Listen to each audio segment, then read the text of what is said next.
Hello, friend. Hello. It is an episode of just you and I. Yes. This will be interesting. Yeah, for a lot of different reasons. We've had intimacy, Black Snake Moan, Little Women. Keith and Murphy. We've interviewed 3 people. Yeah. Not all of those episodes have come out yet. One of them might never. Well, depending on the sound quality of this episode, absolutely. Yes. Trying to fix it. If not, we'll re-record. Yeah. We had our first guest who does not believe in Jesus, and that was a Yes. blast. Yes, it was interesting. I would do that again. Well, he's already talking to me about new episodes that we can record together, so I think we're stuck with them. I mean, because we're going to release this after he's coming for a You Made Me Watch This. So, there's that. Well, now we have 2 people that want to come watch movies 3. with us. Who's the other one? Christy, Brady, and Jessica. Oh. Or Christy, Brady, and Kate did. Oh. Because Christy was like, oh, that'd be so much fun. We should do Pirates of the Caribbean. That was Wasn't that Christy? Yeah, it was. I'm 90% certain. Oh, I guess I haven't remember you listened. telling me that. I just don't remember who you said it now. Or maybe it wasn't Christy. But I'll re-listen to Christy's episode. I haven't edited it fully yet either. And so once I get it done, I'll tell you. But I could have swore she was like, that would be fun. The Pirates of the Caribbean thing came before we even talked to Christy, though. Did it? Yeah, Okay, you were maybe talking to she did. someone. I don't remember. And it was, you losing need to my watch brain. those movies. Anyways, we're gonna rabbit trail for a minute and catch up. Kind of catch up. We ate dinner before, so we've kind of caught up on some current life things. But like, how are you? What's new in your world? well, I'm tired today. I haven't slept. I dreamt about meeting the Antichrist last night. I was a child with bleach blonde hair. Okay, so world, please don't take this as a sign the Antichrist is around. We are No. not. No. Like the weird rapture. No, yeah, no. No. I don't take my dreams literally. But that's so funny. It was a weird dream. It's way better than dreaming Jesus is going to come back on a specific day. Is it? I mean, I guess it depends on how seriously you take it. That's true. But I mean, it's funny. I'd rather dream about Jesus, knowing full well that I'm not going to know the day he came back, than dream about meeting a creepy little child who's just spouting gibberish and I know was the Antichrist. True. We can't talk about my dreams on this platform because they are messed up. Why? Because I had a dream I shoved a guy into a lake of alligators to have him be eaten. Amber, we just had a guest on that couldn't go more than 1 sentence without saying the F word. I think we're beyond what we can and can't talk about here. I mean, I don't feel comfortable sharing Okay. the world. Okay, that's different. On the off chance my parents listen to this. Okay, that's I would different. rather than not find out about this dream on a podcast. Fair enough. Oh yeah, I just am remembering. You told me about. Okay. I did. Yeah. I had another one last night and I woke up and I went, well, interesting, but I don't remember what it was about. That's the other reason. I don't remember half my dreams. Fair. I had weird dreams this week. I had another incubus dream this week too. I told you about. Yeah. I haven't been sleeping well this week, so I'm tired. Yeah. And today I'm just ready to punch someone in the face. But okay, pretty much. Yeah. Going home after work is quite lovely now. Oh, yeah. Yeah. Yeah, coming over ham dinner. Work was good. We ended up with like more new client-ishy things or new projects-y things or new service things with clients today that was unexpected. So Nice. that was fun. That is nice. Good. That makes me happy inside. Anyways, so I've been avoiding this topic, Jessica. You're still avoiding it, clearly. Like 3 weeks ago, I was like, you have to pick a topic. I picked intimacy. And so I'm like, fine. And yeah, I even you gave yourself a deadline. I did because we are on a deadline to get things recorded because Jessica will be out of town on weekend. And so we have to have an extra 1 or 2 recorded. And then and then there'll be some other things in holidays. So we're trying to get some stuff saved up. Bankrolled, yeah. Not that you and I have these extravagantly busy lives that we can't just record on a Friday. Like, not even worried about that. But I gave myself the deadline of Sunday. And so I was talking to my friend Emmy and I kept going, I don't have anything. I have nothing. Like, literally Did nothing. you were talking to someone else about having to come up with a Yes, topic I for was. the pod? That's cheating, but fine. Well, I was just talking about it, like, she said, "Well, maybe the topic's nothing." And I tell that to Jessica, and she goes, "No." I was like, "Fine." And so I kept praying about it, thinking about it, and it's vulnerability. And I think Mm, that's because both of us are in a season of learning to be vulnerable in different ways. yeah. And so I did some research and I did some work. You're prepared this I time. am. Aren't you Yes. proud of me? Yes, I am. Now we won't talk about when I prepared, but And I am prepared. that's irrelevant. Um, I gotta pull it up. I'm not prepared to have it pulled up. So in the dictionary, the regular definition of vulnerable means in need of special care, support, or protection because of age, disability, risk, or abuse, neglect. Um, liable to higher penalties, either by convention or through having won one game toward a rubber. Then it kind of equates it with susceptible, a physical or emotional attack of harm. So then I went to, That's not how I would have defined nope, vulnerable at all. me either. Oh, the link I have is not opening. Give me just a second. So that first one was basically like vulnerable people's like people in need of, I mean, I guess that kind of works, but that's still not how I would have defined vulnerable. Correct.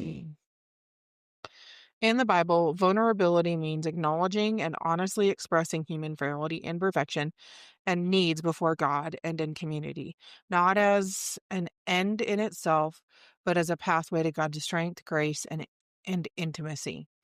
It involves being transparent about one's inner self, including weaknesses, fears, and brokenness, ultimately to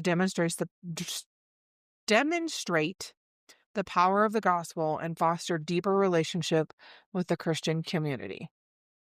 Yeah, that's closer to how I would have defined it. Vulnerability before God. Honesty and transparency. Believers are called to be open and honest with God about their deepest thoughts and feelings, weaknesses, sins, trusting that God already knows their innermost self. Humility, humility and dependency. Recognizing vulnerability involves acknowledging human limitations and cultivating a humble dependence on God for strength and grace rather than self-sufficiency. Prayer and confession. Practical application includes sincere prayer, confession of faults, and meditation on scripture, laying bare fears, doubts, and failures before God. Mm. Example, the Apostle Paul's experience with the thorn in the flesh. 2 Corinthians 12:7. I'm just saying that out loud so I remember to look it up. In that scripture he talks about I do the things I don't want to do, but I don't Mm, do the things I want to do. the flesh is, The the spirit is willing, but the flesh flesh is is weak. weak. Yep, that one. Vulnerability in community.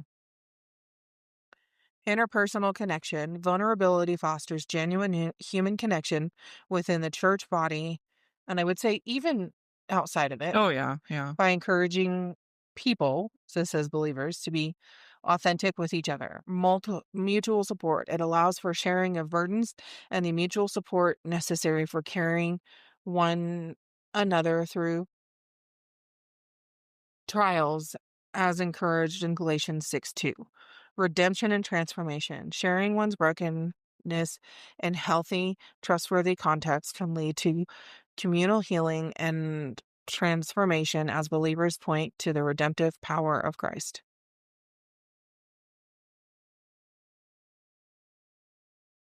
Um, I had a thought.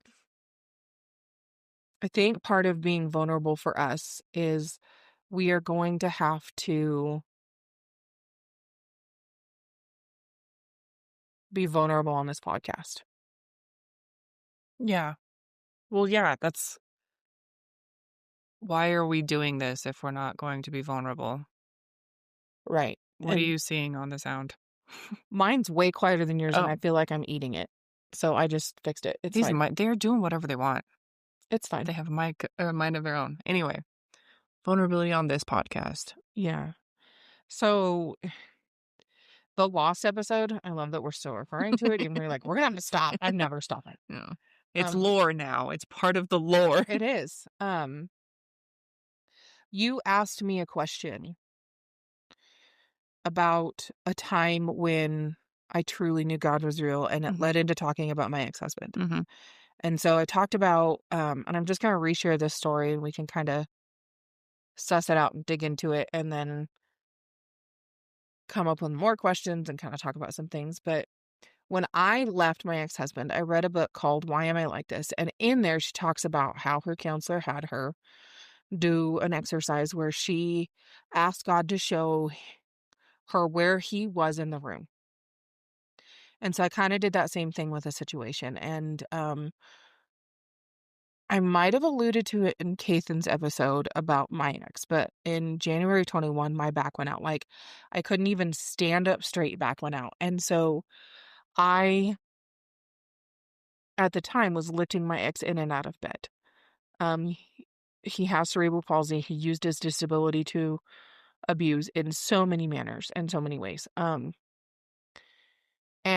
I couldn't hardly walk to the bathroom. Like the toilet was 100 feet, maybe I don't know, more than 100 feet from my bed. Like I couldn't even walk to the kitchen to get food. Like I could not stand up straight. And so I would lift him in and out of bed. And so after I'd gotten home, I started going to counseling. I read this book and I went, God, where were you? Like, where were you in the midst of that when my back hurt so bad I couldn't breathe, but I still had to lift him? And he showed me that he was standing next to me, holding me up, crying. When Jesus wept, like that kind of thing. Like he wept with me in that pain. And that changed how I felt about God. Because I was angry for a while that God would allow that. That the free will of someone else would affect so bad that God wouldn't even quote unquote protect me, but he did. Mhm. So, are you sharing that story to be vulnerable, or Yeah, did it's it kind of shape the way you view vulnerability? kind of both. Like it's really hard to talk about things that happened with my ex and talk about how I know God because it feels special. Like the how I know God feels special, and the things with my ex are where they're healing, and they don't want to be something that I just constantly hold on to and are Right. my like trophy because I don't want that. And so that's a vulnerable thing to share. I get that.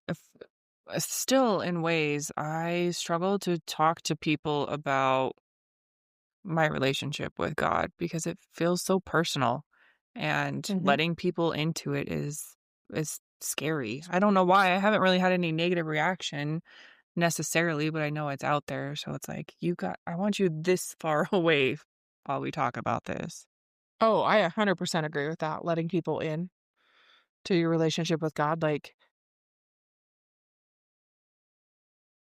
I don't do well with that because I am so worried about what others will think. Yeah, well, me too. And because I remember how I thought about people talking about their relationship with God before I was really actually a believer. And I just, you sound crazy. You sound crazy to people who aren't believers.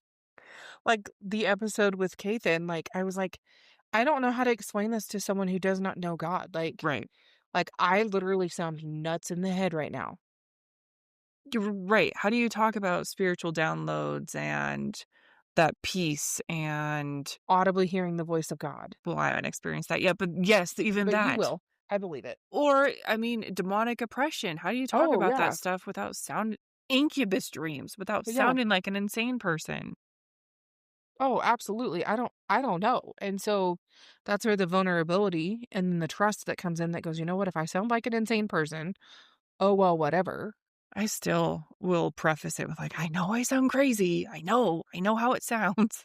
Right. Because it feels like a safety net. Like Yes. Kathan walked in my house and I went, hi, nice to meet you. I'm super awkward when I first meet people because I needed to break that tension.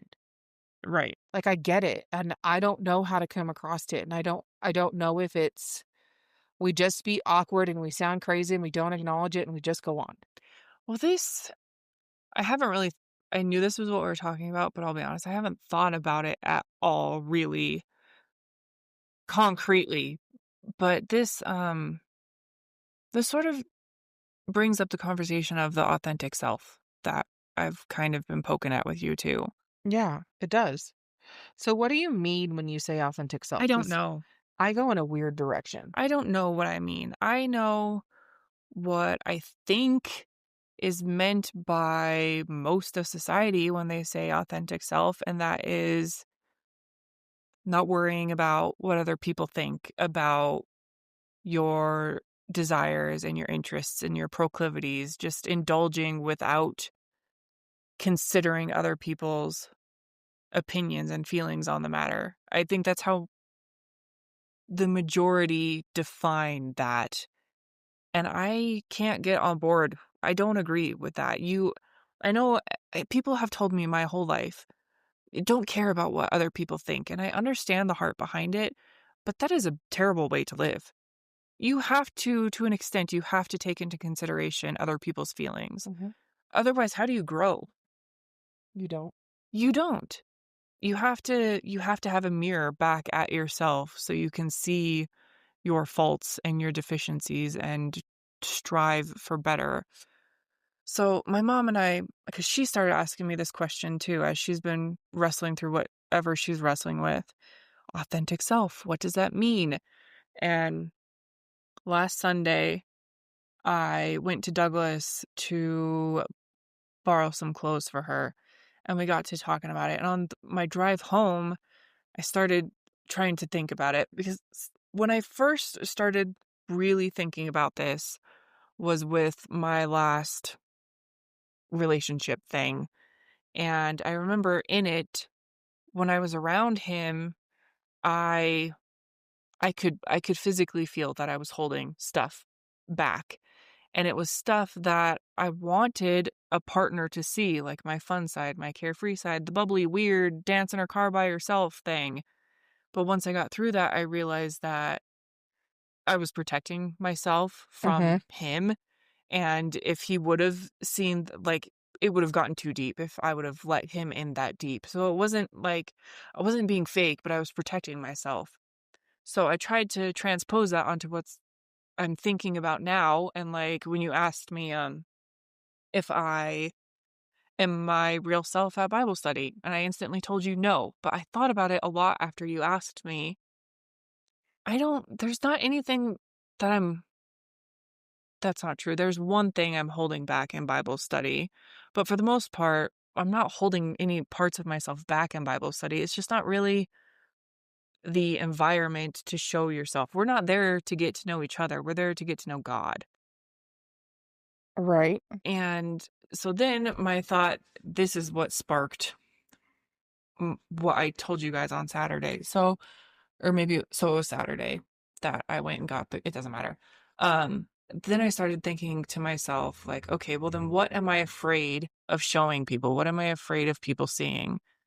And it the messes in my life. I am afraid of people seeing the messes in my life, which led me to Saturday night reaching out in our women's Bible study group and laying it all on the table and telling you already knew this, but they didn't. Telling everybody that I'm struggling. I'm a mess, my car's a mess, my house is a mess, I'm overwhelmed and I need help, but I don't know how to ask for it. And of course, there was an outpouring of support, and I knew that there would be, which was part of the reason I didn't want to bring it up because I was scared of I wasn't ready to accept the help, and I knew that they were going to offer it, and I was going to have to be like, no, I'm not ready yet, which I did. And then Sunday, something happened that forced my hand, and I had to accept the help. And Monday, you and four other women came over to my apartment and helped me clean. And you asked me, I don't know how many times that night, "Are you freaking out?" Yeah, I was freaking out all night. All night I was freaking out. I could tell. I know you could. I don't know if anybody else could, but it was the most vulnerable thing top 5 most vulnerable things I've ever done on my life. It is definitely the most vulnerable thing I've consciously done in my life was inviting you guys into what I'd been hiding in and hiding from all of you. And I think yes, you and I were talking after that about this authentic self thing again. And because I told you I was afraid of people seeing my messes, and you told me, I don't think you're a mess, Jessica. I don't think that's your authentic self. And I don't think that's my authentic self either. But there's something there, but I just can't grab onto it. So after all that rambling, tell me your thoughts on it, the authentic self. Yeah, so when you said one, hold on, I need to pause before I go into this. Okay. I'm very proud of how vulnerable you were, and I am very proud of you letting people in. And I also am going to say this so it is in the archive forever. Multiple people came to me and told me how life-giving that was for them. I'm gonna cry. Like, not because it was you, but because of what we were doing, Right. because we were doing it together. Right. So you being vulnerable blessed other people. I knew it would. God told me it would. He told me, this is not really about you, Jessica. This is about a lot of other stuff. You just Yeah, need to do it. and it inspired letting the ladies decide who we serve and how we serve and in the way we serve. So, like, just know that as hard as that was for you, one, you got to reset. Yes. Two, it sparked and inspired something that's going to change how we do women's ministry. But the authentic self thing, when you asked me that in text, I was like, oh, I don't know how to text this. I do not know how to text this. So my brain went to the people who say, "Oh, that's who I am. I'm just going to offend you Right. like you're just going to come tell me and I'll apologize for it." Right. Like that's where my brain went. I feel like that's what you were saying in the Yes. beginning. Yeah. Okay. So I think it's a load of crap. I think that the Bible calls us to die to our sin. I think those authentic, I'm air quoting, self things, I'm going to stick in this vein, that cause someone else hurt or harm, or that cause you not to grow closer to God, are sin. I agree. And so to me, that's not dying to self. If we live in our authentic selves, we live in our sin because we are sinful creatures by nature. Well, and the way that most people take it, yes, I agree. That the screw what everybody else thinks. I'm going to do it. Right. But at the same time, I struggle with I'm hilarious. I just don't ever let people know I'm hilarious because I'm not as funny as somebody else in the group. Right. I have this huge heart that just wants to take care of people, but I've been burned so many times. I don't want anybody to know. Like you and I were talking last week or the week before about creativity, and I said I'm not a creative person, and that comes from like childhood stuff, but whatever. And I was like, I'm not a good writer, but I'd like to be a writer. And you're like, you've read all these great emails. And um I love photography. I do decent at that. Like there's a couple different things. And so I feel like I don't even fully know who I am right now. But like that there are sides of me that people don't get to see Right. because I don't know how to share them. Right. Well, it is, I don't, a trend, a movement that I see, I've been kind of seeing pop up more on social media. And it's basically like those parts of you that you're hiding from other people because you don't think that they'll like you is what they'll fall in love with. And, even before I go down that road, maybe just for the sake of conversation, you and I can differentiate between the the toxic authentic self and the godly authentic self, because one of them is living in flesh and the other one is living in God's image. Does that Oh, make I sense? 100% agree. So I don't. The one that we talk about, you said like my funny side, the side where I dance in my Right. car, like, and I said like I'm hilarious. And there's a couple other things like I do have creativity in me, I just don't know how to use it. Right. And like that is made in the image of God Right. because He is Living in God's gifts. multifaceted. Right. Yes. The I am who I am and you can't change it crap. is toxic. Yes. I lost my train of thought where I was going with that. What was I saying? I don't know. I'm I not don't know sure. either. You were saying differentiate them. Yes, but there's a reason I wanted to. Oh, the social media thing. So social media, there's this movement to, like, the parts that you are afraid to show people because you don't think that they'll like you or they're less than someone else are the parts that people will fall in love with. And even when I look at people who are doing it in the flesh way, in the Mhm. fleshly way, people still gravitate towards those people. Like, I've been thinking about the YouTuber here, that 𝓿𝒾𝓵 𝑗fs that died on August 21st. Mhm. Um, because since I figured out who he was in like 2018, I've been fascinated with how fascinated the internet is with him. Well, since he's died, people have started like kind of pegging more why they were so drawn to him. And they were so drawn to him because he was just unapologetically himself. Like I would, he was he was an autistic guy. So there's a conversation around like how mentally capable he was of change at all, but regardless, it was, I would say it was more in like the toxic flesh way. Like as a child, he hyperfixated on clock towers and he had a wand that he would try to change. He was convinced that he could conjure thunderstorms and that he changed um stoplights with his wand, and like he just put himself out there in the Mhm. worst ways, but people gravitated towards it because he was really unapologetic about that. And it was like I said, it was toxic, but again, people gravitate towards it. So there has to be a way to translate that onto living it in the godly way and living in our gifts. And I think it's hard because the gifts that God give us are vulnerable to corruption. Like there's one person in particular I think of. He's insanely talented. He's an insanely talented artist. He's really charismatic. People feel safe around him, but he has weaponized everything good about him for selfish gain.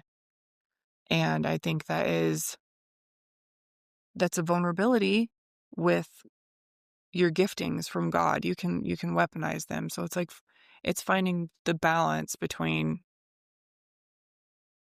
humility and selfishness. I agree with you, and I also think coming at it from the I was raised in the church perspective, Mhm. I also think we don't have the faith to just go, okay, this is who God's called me to be. This is what he's Mhm. called me to do. If it is counterculture, or if it is counter church, Right. and by church I mean the American entertainized, get him in the pew and let me get him saved church. Right. Um, I am going to do it because we have been beat down. And we've been beat down by church people and by church leaders. And oh, if you do this, you're not doing it right. And if you don't do it this way, you're not doing it right. And Right. if you don't do it, and there's 50,000 ways to go do something according to pastors. But God says, walk in my way and obey me. Walk in the way I will lead you. Right. Like, walk in that. And I don't think we have enough faith because I keep thinking about, like, well, vulnerable. I would love to see this turn into us sitting on a stage having a conversation with women.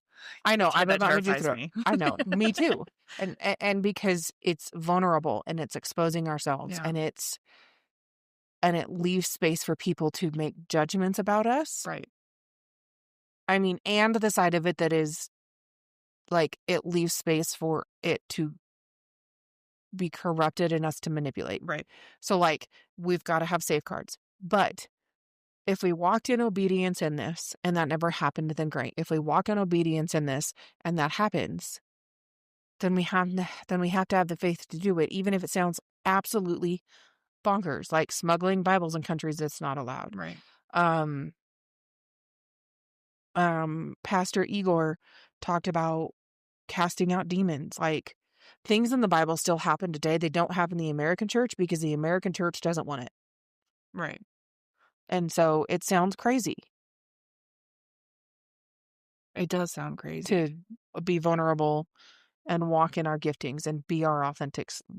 I want to change authentic self in this case to God created image self.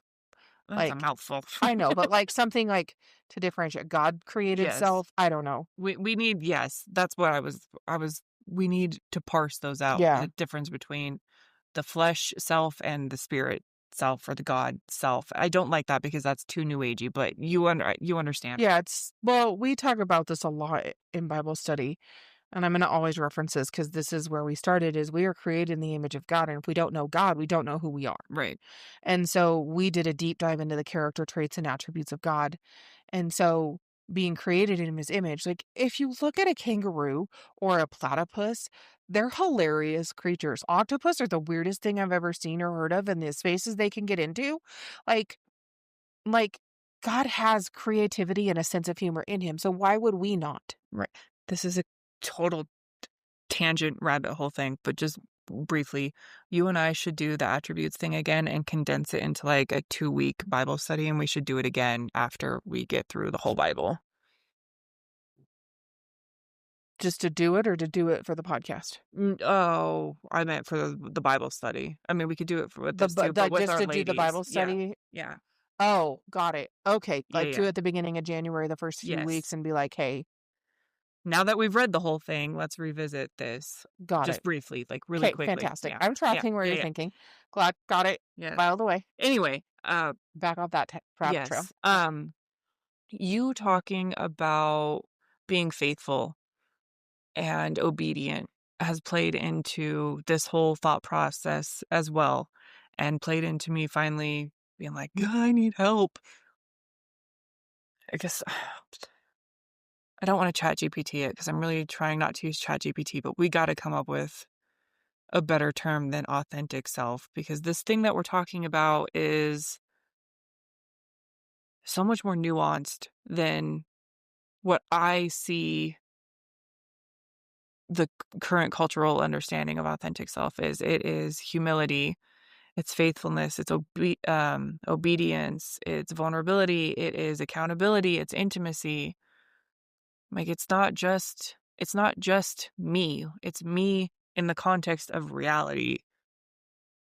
Literally, the word that popped into my brain was fruit. Like the fruit of the spirit. They will know them by you. I will know you by, they will know me by your fruit. Yes. Like our fruit self, like our fruitful self, where we are fruitful. And maybe we just need to remove the word self. But like where we are fruitful in our faithfulness, we're faithful and it produces fruit. The refined silver. Yeah. Him seeing his image in us. Yeah. And it's not going to be perfectly clear till heaven, but the Right. more we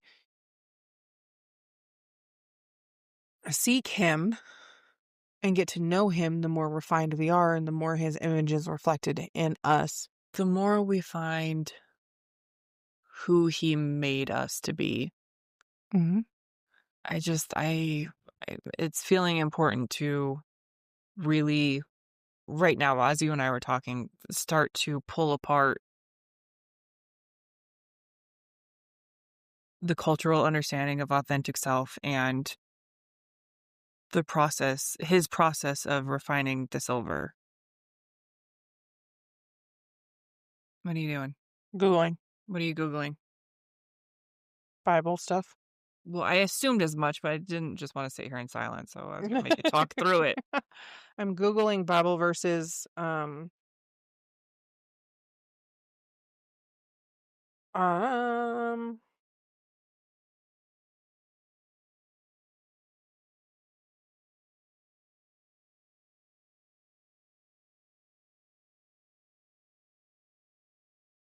So these are like, I'm air quoting this, cliche Bible verses because they're used all the time. But Ephesians 2:10, for we are his workmanship, created in Christ Jesus for good works, which God prepared in advance for us to do. Romans, I gotta flip to this one in my Bible. Sorry, peoples, you get Bible AMSR. ASMR. Sure. Auto, what is it? Autonomous meridian sensory response or something like that. I have no clue. Oh, Matthew, Mark, Luke, John, Acts in the Book of I've gone down Romans. that rabbit hole a few times. I'm, I was one of the early pioneers in ASMR. I found out about it a long time ago. I'm just talking to still there now. I'm flipping through my Bible that is very full. Oh, hey, it's on the page I want it. Ooh, apparently.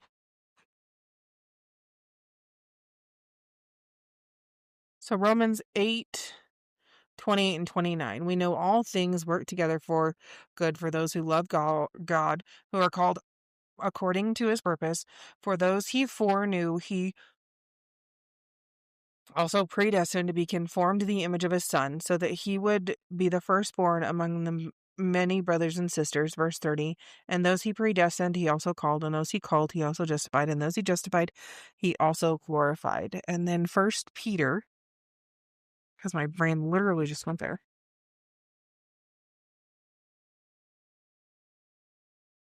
I gotta find First Peter. It's taking me a hot second.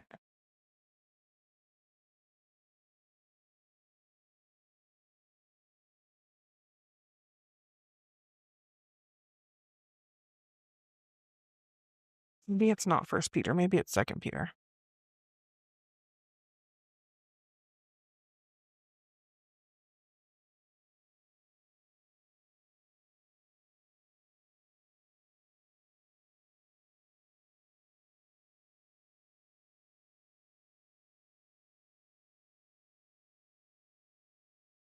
I'm so sorry, guys. Okay, so not what I was looking for, but it actually works really well. Second Peter 1. I'm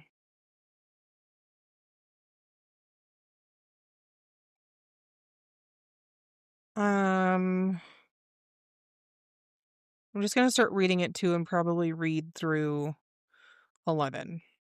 By his divine power, sorry, not by his divine power has given us everything required for life and godliness through the knowledge of him who called us by his own glory and goodness.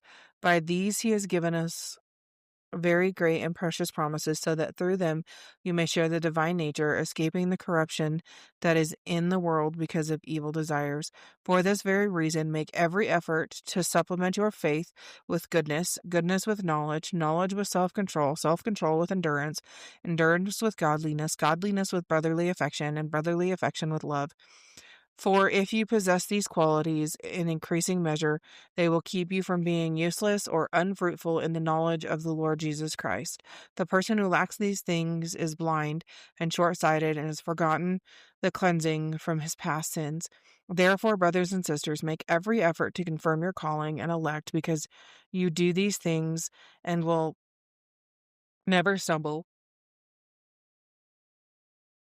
For in this way enter into the eternal kingdom of our Lord and Savior Jesus Christ will be richly provided for you. That is not what I was looking for. But those are some of the things you mentioned. Yeah. Yeah. It's so I had to chat GPT it. I just want a snappy, catchy phrase. And the best it could come up with is the authentic self versus the crucified flesh. I like crucified flesh because it sounds real metal and gory, but I don't know that doesn't really communicate what I am trying to shove into that phrase either.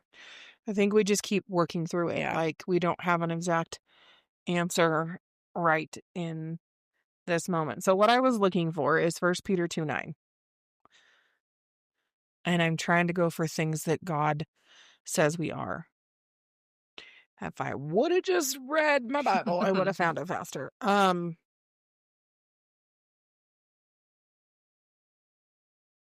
gotta flip the page backwards.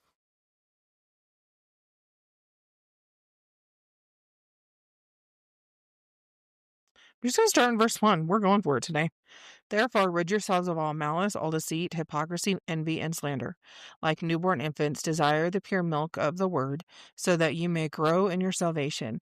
If you have tasted that the Lord is good, as you come to him, a living stone rejected, but people chosen and honored by God, you yourselves, as living stone, a spiritual house, are being built by a holy priesthood, that's referring to Jesus, to offer spiritual sacrifices acceptable to God through Jesus Christ. For it stands in Scripture, I lay a stone in Zion, a chosen and honored cornerstone, and the one who believes in him will never be put to shame. So honor will come to you who believe, but for unbelieving, the stone that the builders rejected, this one has become the cornerstone, and the stone stumbled over, and the rock tripped over. They stumbled because they disobeyed the word. They were destined for this. But you are a chosen race, a royal priesthood, a holy nation, a people for his own possession, so that you may proclaim the praises of the one who called you out of darkness into his glorious light. Once you were not a people, but now you are God's people, and you had not received mercy, but you have now received mercy. Um, like that's all things God says we are. I also noticed at the end, don't know if you noticed the word not emphasized there, but it says once you were not, and now you are, and once you had not received mercy, and now you have. My Any brain is thoughts on drilling. this more? There's a lot bouncing around in my head, and I'm trying to grab something. I I'm thinking about authentic self in the way of, like, what people mean, what is the cultural understanding of that phrase, and what those people are missing compared to what we're talking about, what that scripture's talking about. And, like, they're those people generally aren't humble. Nope. They're vulnerable, but I would disagree with that. The people I'm thinking I of. was gonna say, are they vulnerable? They're vulnerable if it makes them look good That's probably a fair or makes assessment. them so I am coming at it from people I know, and most people I know are believers. So shocker, if I know you and you get offended by this, it's probably you I'm thinking of. Um, they're only vulnerable when it makes them look good or holy. See, and I'm thinking about the people I know, which are very different circles of people. Most of them are non-believers that, they latch on to the authentic self thing. And um, I I want to preface this with I'm not trying to get into a disparaging conversation around the LGBTQ community with this statement. But I have a lot of friends in that community, and I've observed that community a lot, and when I look at them, the authentic self is big in that community, right? Oh, yeah, Um, absolutely. and when they're doing it, they do seem like they are being vulnerable, like, they're laying it all out there. Whether it's right or not, there's a different conversation, but they're laying it they're laying it all out there, and they find community through that.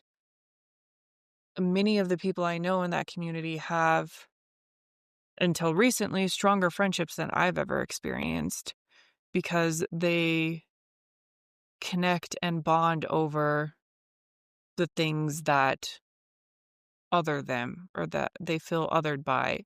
I think those people are I would consider the people I know, at least in that community, I would consider them vulnerable people. Right. No, I can see that, but yeah, yeah, no, I can see that exactly like you're saying it. And I bring that up because I've been thinking a lot about that compared to what we're talking about because in my experience, when the authentic self thing comes up, it is usually in those contexts, like in the context of sexuality or um, fashion sense or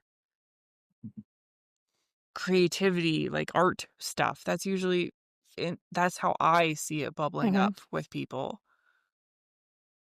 But at the same time, and this isn't a dig specifically at any of those communities because people in general struggle with humility.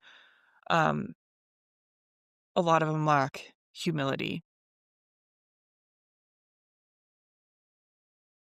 I would say a lot of people who live in this authentic self thing lack humility, whether it's Yes. one side or the other, Yes. one believer or non-believer. Yes. The yes, I agree.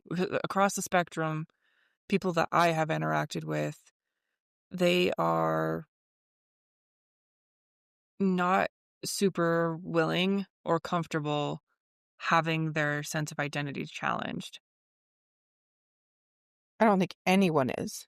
No, they are not. But the people who cling to authentic self, that believe that they're living their authentic self, I think they struggle with it a little bit more than a typical human would. I agree with that. Um, a thought I had you were while you were talking what is I think the reason that it is so hard to find authentic self when you're talking about being created in the image of God and carrying on his character traits and being refined by fire and being the refiner is we can't authentically be ourselves because it's counter Right. to God. And Right. so it's hard to say, oh, I authentically need to be myself Yes. when myself is exact opposite to God. Now I'm not saying in the manner of like, hey, I'm hilarious, or hey, I've got this, like, I'm a great photographer, or I've got these things, these interests I enjoy. Right. But as far as like, this is authentically who I am. I am Amber Michelle Schaefer. I am a staunch insert political party here. I am like, I I go to church every Sunday. I'm the second of 7 kids. I am loud. I am like all of these things that quote unquote make me who I am. A lot of them are counter to God. And so it's hard to live in authentic self when you don't want to live authentic self. You want to live authentically with God. Yes. So we I'm gonna try to, because we've talked about our Halloween episode, and this is what I want to dive into with that specifically. So I'm gonna try to not spoil it all before then. But part of this pondering for me is my interest and my proclivity for things that are counterculture and maybe considered taboo, especially by the church.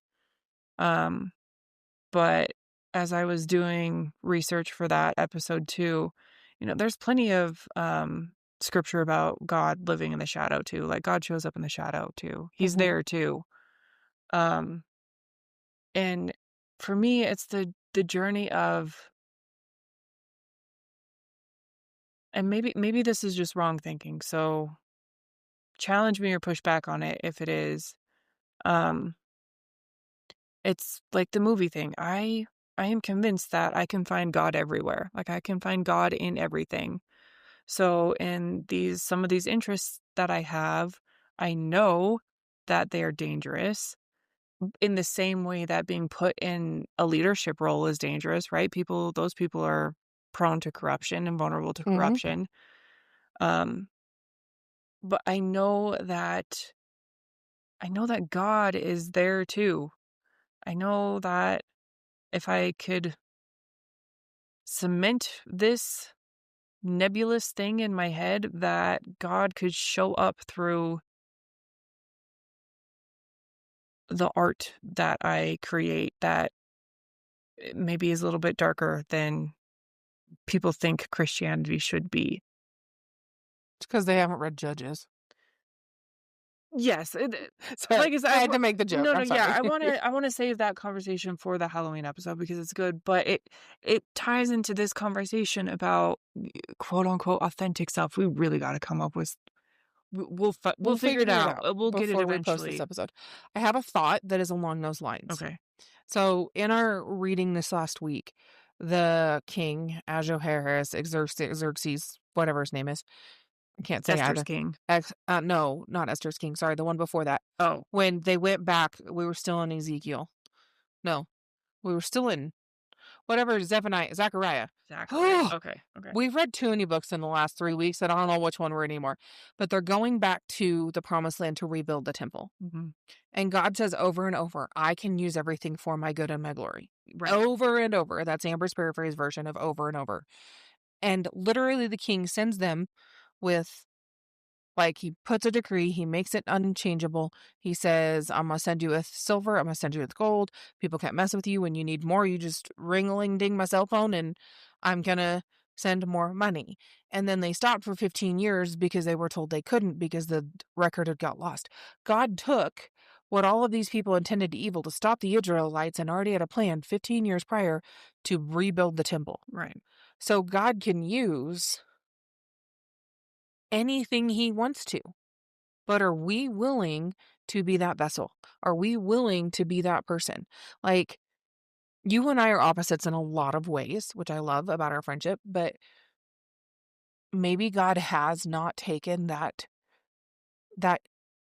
curiosity towards those things away because he's shaping you to do something that is way different than anything I could do because I don't have curiosities towards that. I wouldn't be able to connect with the people in that that love the darker side of things Right. and the Halloweens and that kind of stuff. Well, and I think he is, and we'll get into that with the Halloween But podcast. that's I all just I wanted wanted to to say bring it about up that with was it. like God can use it all. He says he will. He's going to restore what the locusts have taken. He's going to take what the enemy intended for evil and use it for his good. So help me tie that into our conversation about vulnerability, because that's what we're supposed to be talking about right now. I feel like we derailed a while ago. I mean, kind of. They're all intertwined. I think I can see this, the authenticity, vulnerability, intimacy, humility, accountability, like they're all absolutely. inextricably linked. And So to tie it into vulnerability, it takes vulnerability, one, to say in Christian circles, I am interested in these things. I find that God can be found anywhere and there's something stirring inside of me for it. One, but two, m- vulnerability to trust that whatever vein you're in, whether it's uh, the vein you're in or the vein I'm in, to trust that God is going to shape it how he needs to shape it and do what he needs to do. will you read your biblical definitions of vulnerability again? I just scratched the microphone. Sorry if you heard that. I don't know if it came through. I was not paying attention. Don't even know if The it came listener through. will hear it if it's there. There's some ASMR for you.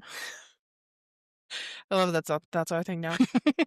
In the Bible, vulnerability means acknowledging and honestly expressing human frailty, imperfections, and needs before God and community. Not Okay, as wait. in, Let's pick this apart so I can, because I'm having a hard time. Let's just go piece by piece. okay, Repeat. acknowledging and honestly expressing human Frailty. Sure. Give me the rest of them from that sentence. Oh, I wasn't done with the sentence. Oh, okay. Sorry. No, you're good. Imperfections and needs before God and community. Not as an end in itself, but as a pathway to God's strength, grace, and intimacy. So, because I am fried today, the list again is frailty, Imperfections, imperfections, acknowledging and honestly expressing human frailty and imperfections and needs before God and in community. and repeat the last part again. I am so fried tonight. Holy crap. No, it's okay. Not as an end in itself, but as a pathway to God's strength, grace, and intimacy. So frailty as a path to God, basically, is what that's saying, right? Yeah. Okay. Frailty and imperfection as a path to God. Mm-hmm. Okay. Continue. It involves being transparent about one's inner self, including weakness, fears, brokenness, ultimately to demonstrate the power of the gospel and to foster deeper relationships within the Christian community. Okay. Vulnerability before God. Honesty and transparency. Believers are called to be open and honest with God about their deepest thoughts, feelings, weaknesses, sins, and trusting that God already knows their innermost self. So this is relying heavily on us recognizing our faults. Yes. Was it Kathan? I've heard it twice in the last few weeks, but Kathan said there's a difference in honesty and transparency. Yes, and Christy brought it up too. Funny that the two addicts brought it up. Yeah. I couldn't remember who the other person was. Did we talk to Kate? We did. We did catch that in the podcast. And Kathan's Yeah. differentiation was that transparency is when you don't have to be honest. It is being honest when you don't have to be honest. Correct. And honesty is being honest when you're asked. Yes. Yeah. And so where this says transparency, and honesty, I think about that in relation to vulnerability. I thought about it earlier, so I'm glad we came back to this. Vulnerability is transparency. And in the manner of you don't have to be vulnerable. Mm-hmm. Like you can just do the, oh, hey, how are you? I'm fine.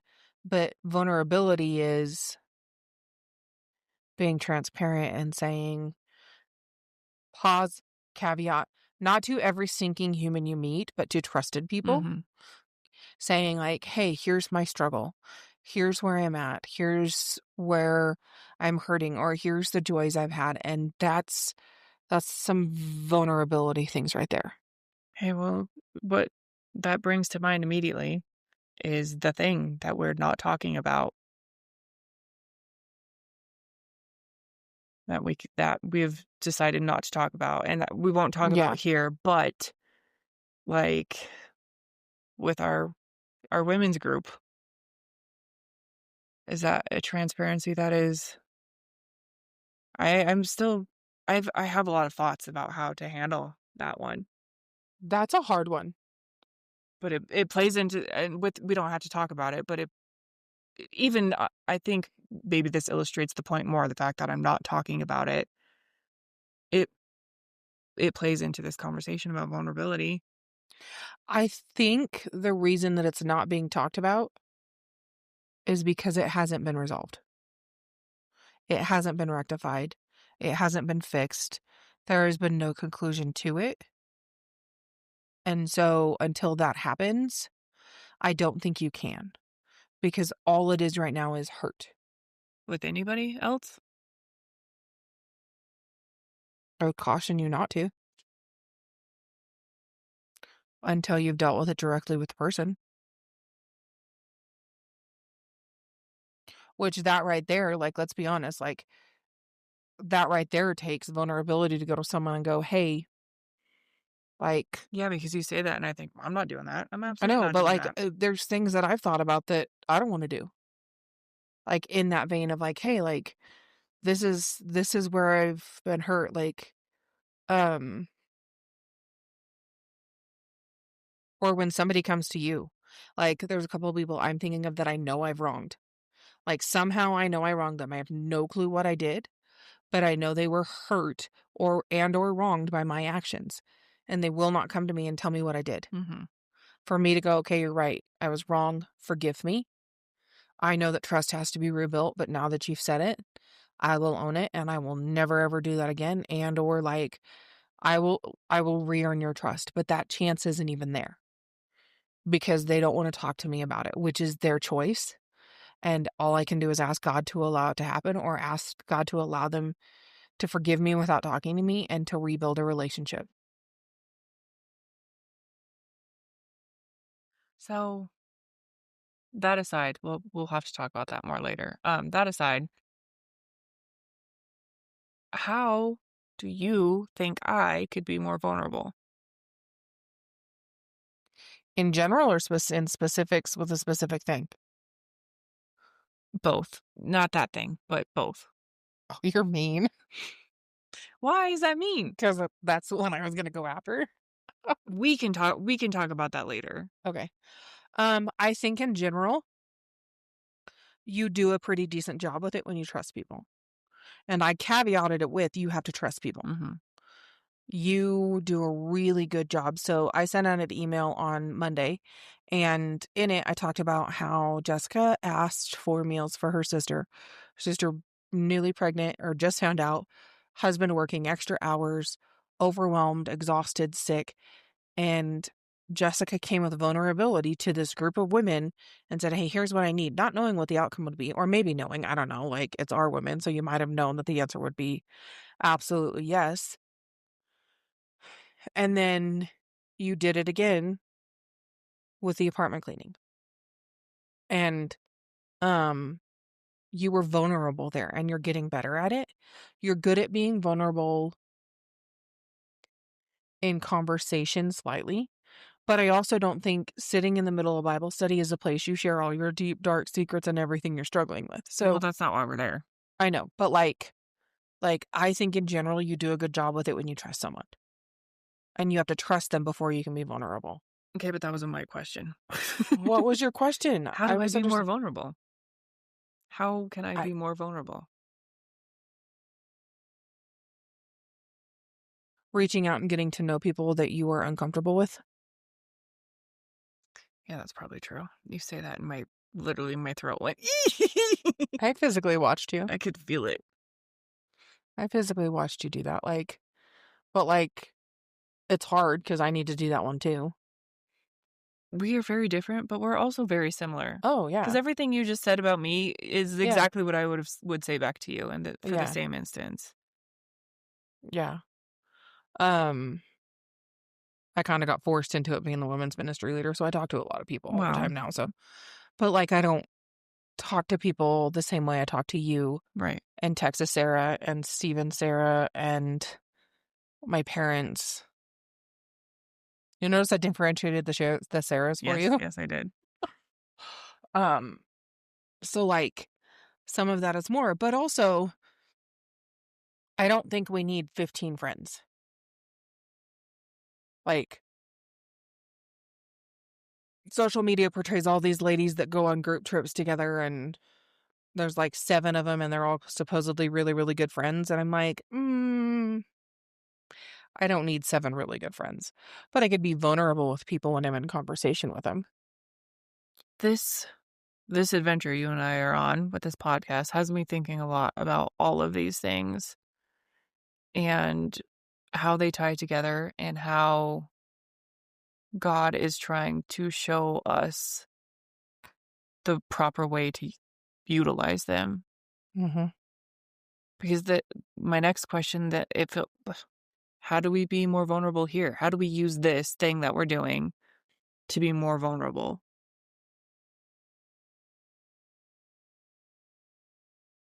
Been thinking that same question this week, and I don't have a good answer for it. I don't either. The first thing that pops into our mind is we share more open and honestly, but the truth is there's some things that are not for general public. Right. There are some things that God like the full story of my marriage is not for the general public because God has told me not to. Right. Sometimes saying every thought we have in our heads can harm people. Right. But the creativity Yeah. and the silly and because those are parts of me that um I guard who sees those parts of me too. Like I don't share the creative, vulnerable, silly part of me with everybody Right. because I don't take criticism very well. I don't like when people have things that I perceive as negative to say about my art. It really Bugs you? frazzles me. Yeah. Yeah. It gets deep under my skin. I think a start for us is being vulnerable in our Facebook posts and being honest and true in those. And for me, specifically on the social media side of things, I scroll TikTok, I very, very rarely post anything. And so the reason that is, gosh, I'm selfish. Um, sorry, I just yawned. Is because I post something and it gets no likes, no shares, no nothing. I see you post something and it gets multiple likes, multiple shares, and I'm like, what am I sharing that's so wrong that nobody wants to hear it? I just have way more friends on Facebook than you do. Well, no, I even on the We Who Are Not page, your post on Monday and my post yesterday, vastly different responses. I got one response on mine. The Did you one only get one this yeah, time on the my music one? sister reacted to it. It's your sister. She's amazing. We love Yes, your sister. and the share is only because I initially had shared it to the story, and then I deleted it, and it didn't take the Uh, share away. Eh, um, since there was one post I made about church before we even posted any episodes that got, it got a more interaction than anything else, but since then, our posts on Facebook haven't been getting that much interaction, no matter who posts it or when we post wonder if it. it's because people really aren't on Facebook anymore. It might be. It might be. But even outside of that, like, when I post on TikTok, I see people posting similar content that are getting thousands upon thousands of and I'm over here like, It's because they know how to play the algorithm game. yeah, and I don't play the algorithm game, but that part of that is because I am afraid of being vulnerable about things because I don't want to have people not see what I'm saying and hear it and understand it, and I don't want the criticism. That's why you don't play the algorithm game? And I don't post. That's why I don't do it. That's why it takes everything in me to post. I just post whenever I feel like it. Mhm. So maybe part of the see, I've been struggling with this is really just a conversation between you and I now, but whatever. I've been struggling with the algorithm game when it comes to our Facebook page Mhm. because part of me wants to absolutely not consider that at all and post at 8:22 on Sunday morning because I want to and because I like the number. Um, Well, duh, we like that number. and then part of me wants to because I used to be really good at social media and I got really into the algorithm and I knew how it worked and I don't really anymore. And part of me wants to dive back into that to help us get exposure. But every time I think that, God is like, no, not for you. Maybe for you. Maybe you're supposed to play the algorithm, but I'm not. He, I don't want to. I think he purposely has me posting at the worst times for things. And maybe that's part of this. Maybe it's an exercise, a safe Phase? exercise. Yeah, an exercise in faith, but also kind of practice where we get to do it with very limited exposure before he goes, "Plum." That's true. Because the reality is, like, I love that we're having this vulnerable conversation for the whole entire Well, we're on topic at least. um world to hear. Who's supposed to find our stuff will find our stuff. Right, So like we could post it 8:22 and 7:23 and I don't know, 9:18, it doesn't matter. right. Um who's supposed to find our stuff will find our stuff. Yeah. If we really want people to see our stuff, we're going to have to navigate to TikTok and Instagram, But which people are finding our stuff on Facebook, we're going to have to do all on three. on Spotify and Apple and YouTube. That's true. Our YouTube searches, the more we post, they like people they're not because it's not video, they're not watching, which is a down the road problem, but it's showing up now. The more we post on those places and Mhm. because we have a consistent schedule, um people are finding like this is nobody needs to know this, but I guess we're just recording a conversation you and I would be having without microphones in front of our face. We have over 100 hours of listening total. Oh, yeah. That means that people outside of our bubble Mhm. are finding this somehow. We had 67 on Apple last time I checked and 80 on Spotify, but I can check Spotify right now. I don't know where we're at on YouTube because I don't have You access said to YouTube. 67 and 80? Yeah. So we're nearing 200 hours already. We're at 82 now on Spotify. I gotta Didn't do you tell me today the Little Women episode's been the most It's got 40 views now. It has the most views, views? yeah. That kind of makes my heart happy. I My gotta aunt posted on that one. I saw that. She was like, I love this movie. That's my aunt. I see. I see. So total, we have 34, I'm gonna say 35 hours on YouTube. What'd you say? 82 on 82 on Spotify? Spotify and 67 on Apple. 67. So we have 184 hours That's of a lot of listening time. total. Like, that's a And we have lot of time. what, 7 episodes now? Is that where we're at? I think so. Sorry, my text is going off and now I'm distracted.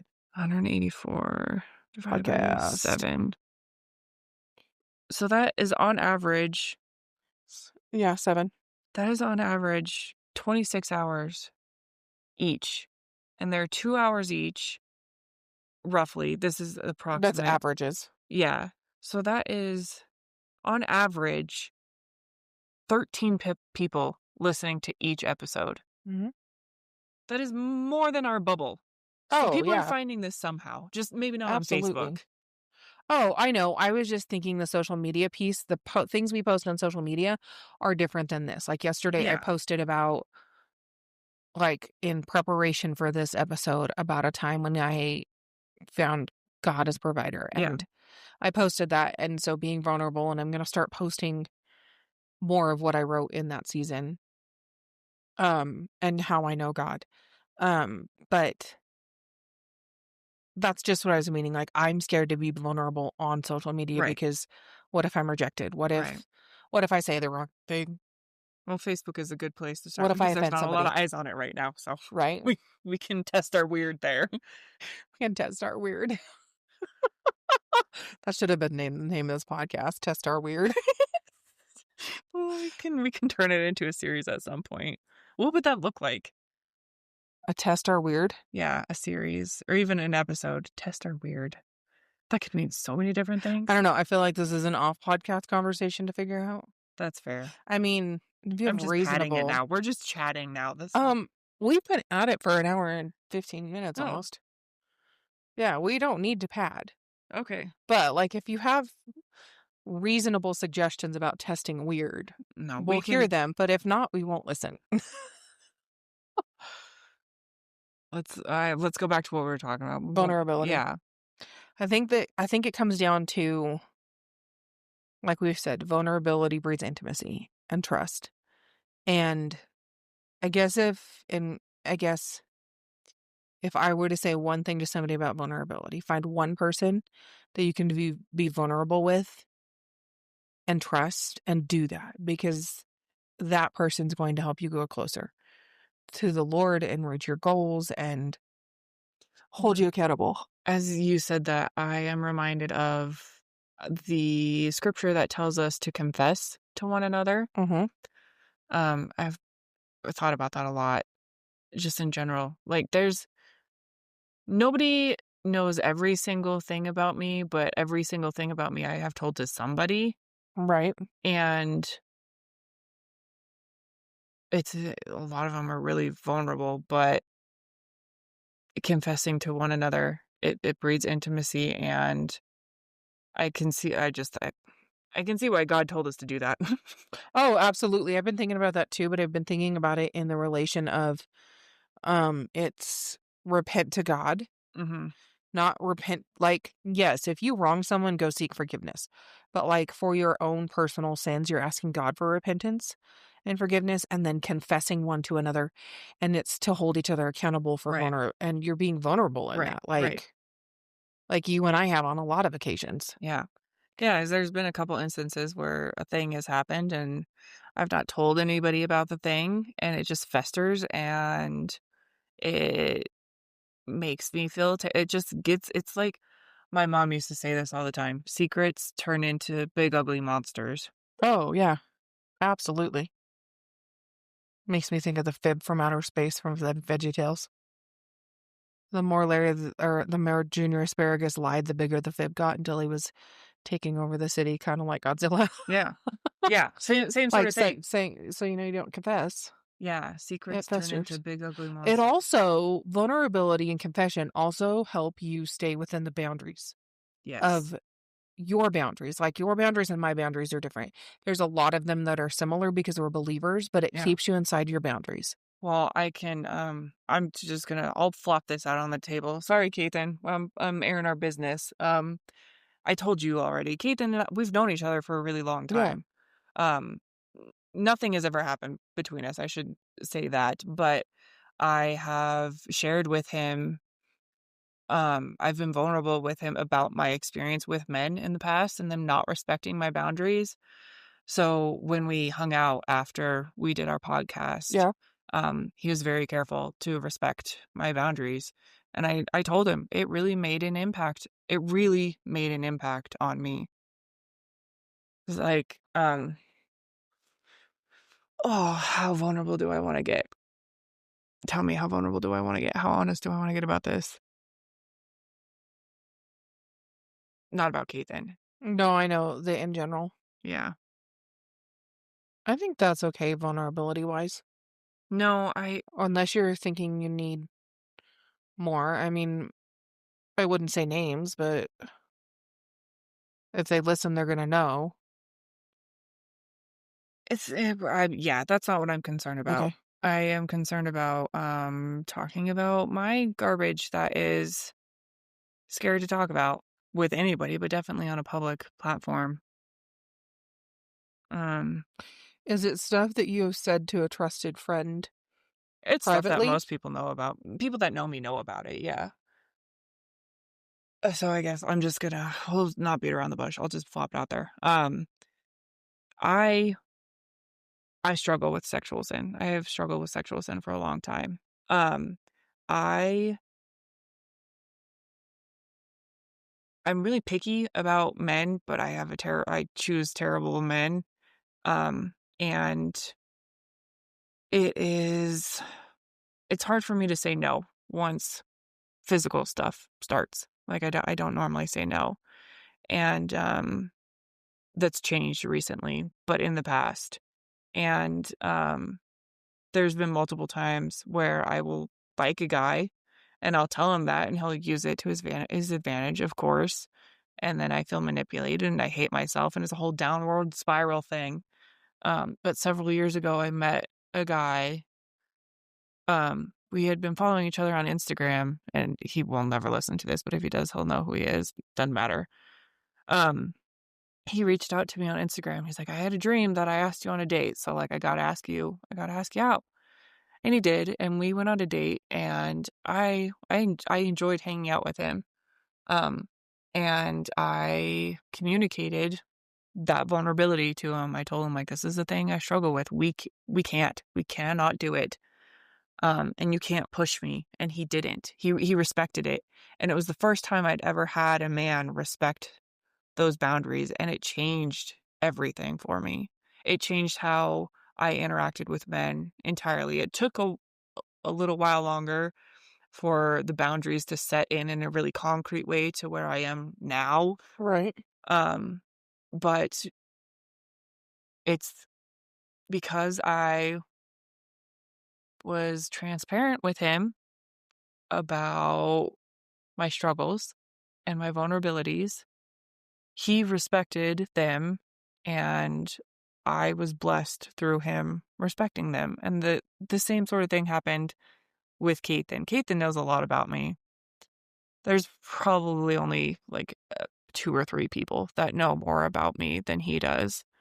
Um, and it really affected me how respectful he was. And yeah, I don't know why I decided I needed to share that, but So let me ask you this question. What about that made you scared to share it? because it's exposing one of my messes Okay. and one of the things I struggle with. You want to know what I heard? Yes. Here is my struggle. Here is my sin. Here is my temptation. And here is the boundary that I've learned to put in place. I didn't hear Jessica's a horrid person. I didn't hear you're a mess. Yes, it's a sin struggle. It's your thorn in the flesh. Yeah.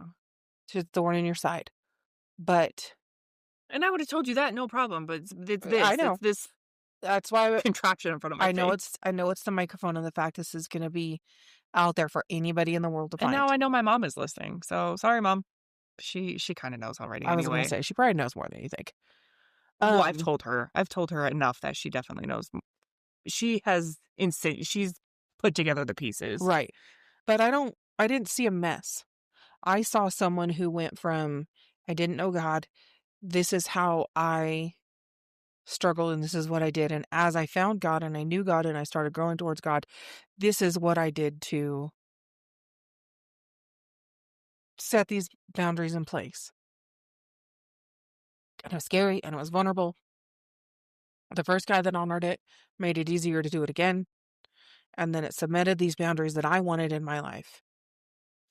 I did not see anything messy about that. I know it's kind of what we were talking about before we started this when we were just chatting between you and and I I don't feel like my journey has been really noteworthy or sensational. It definitely wasn't overnight. Like it's been a slow burn and I still struggle with sexual sin. It looks different than it did 6 months ago. It looks different than it did 8 years ago, but it's still a thing that I struggle with.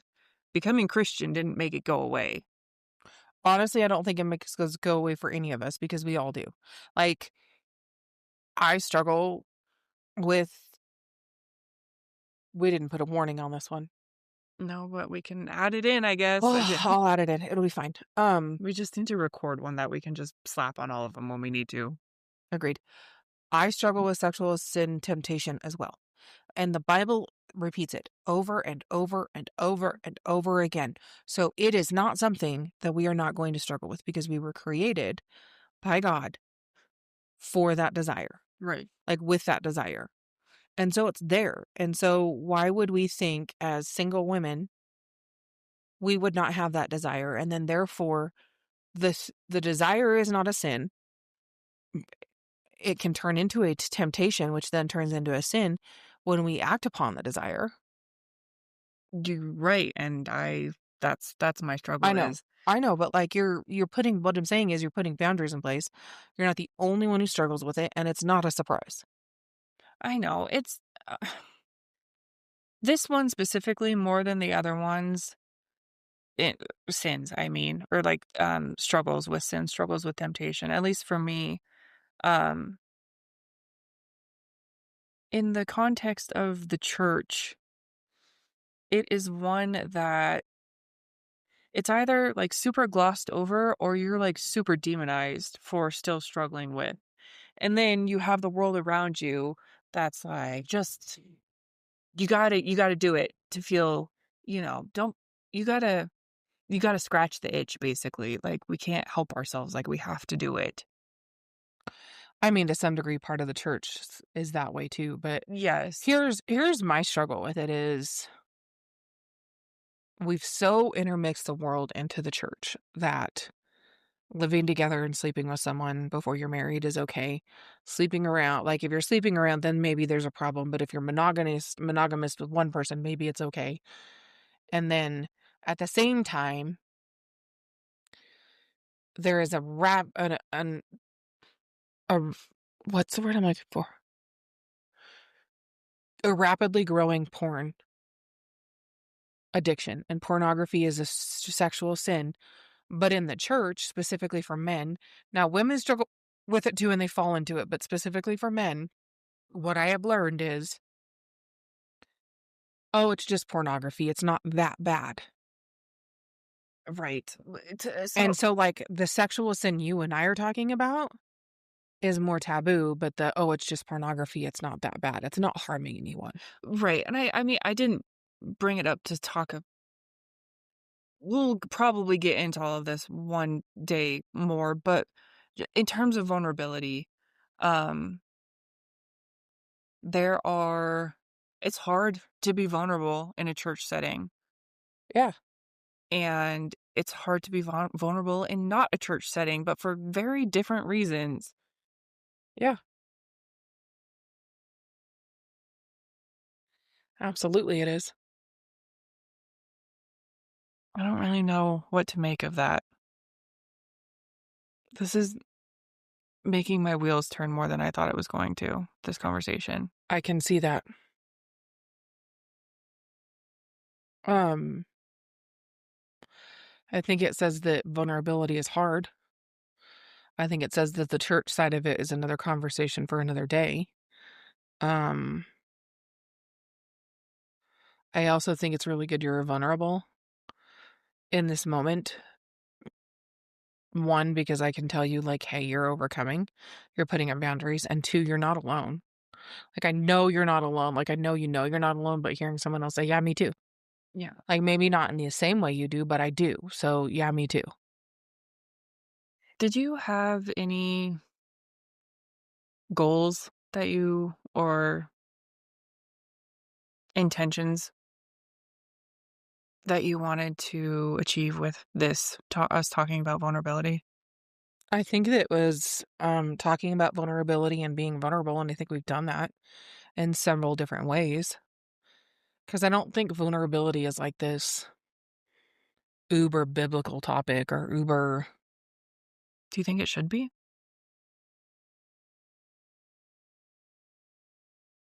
A biblical topic? Mm-hmm. I don't necessarily know if it's. I don't know if it should be biblical, but I think it should be something we talk about more in the church because so many Christians are polished and everything's great, everything's fine, everything's wonderful, and people aren't being vulnerable. What do you think a healthy conversation in the church setting about vulnerability would look like? I have no idea. Like, there's the extremes of when somebody asks you how you are, you need to tell them exactly how you are, or you're being a liar. To everybody puts on their face. To I don't know. There's so many extremes in different cases, and different people say different things that I don't know. I feel like there's something we're missing here, but I can't even begin to guess what it is. I don't know if we are missing something. I don't know if this episode was going to talk about be vulnerable. Like, I don't know. Yeah, maybe this is. I don't think vulnerability is as deep as intimacy. Can you define why? I think vulnerability is the action that leads to intimacy. And intimacy gets deeper because it allows people into your heart and your world and your life and to speak life into you. Or if you're vulnerable with the wrong person, speak death into you. That's fair. This feels like one of my rambly posts that I can't wrap up in a tight bow, a nice What neat if there's bow. not a tight bow? There might not be, but it's gonna make me cringe, and I don't know if you've ever read through one of my rambly posts like that, but I always end it with like, I don't know what to say to finish this, so bye. Yeah, Just no, and ends that abruptly. might be this podcast was us being vulnerable. The whole thing, like talking about authentic self, talking about some of the things on our podcast, talking about some of the hard things we've been going through, talking about things that God's walked us through. Like all of that is vulnerability. Maybe it was just simply a podcast to go, here's what vulnerability is. We're not good at it as you and I, and we're not good at it as a society. And maybe this will encourage someone else who's struggling with a hidden sin and putting boundaries up and seeking someone out to go be vulnerable with and put boundaries in place. I feel this is the weirdest way to put it, but I feel like my brain wants to lay an egg out of my mouth, and it is not happening. Like, it's stuck in my There's sinuses. no golden egg. There's no golden egg. That's funny. That's way funny. I don't know if this one needs a pretty bow on it because I think this is going to be. I don't think it gets a pretty bow. I don't think also it think can. this is the start of an ongoing topic in all of our stuff. Yeah. Well, yeah, you and I figuring out how to be vulnerable and live boldly in the gifts God has given us. Mm-hmm. And that's not something we're going to figure it out in like an hour and a half. No, as much as that frustrates me. Ditto. You got anything else? Not anything else. Do you got anything else? Other than the brain egg that's stuck? No, I got nothing else. We'll update you all on the brain egg when it actually comes out. If it ever does. If it comes out, we might add it to the tail end of this podcast. It'll be hilarious. Or I'll make a big rambly post about it. That'll work too. Okay, it's a Friday night. We're glad you're here. This isn't about having the answers. Clearly not with this episode. It's about being honest. Because grace doesn't start with those who have it all figured out. It starts with we who are not. Sometimes that just hits harder than others. Yes, it does.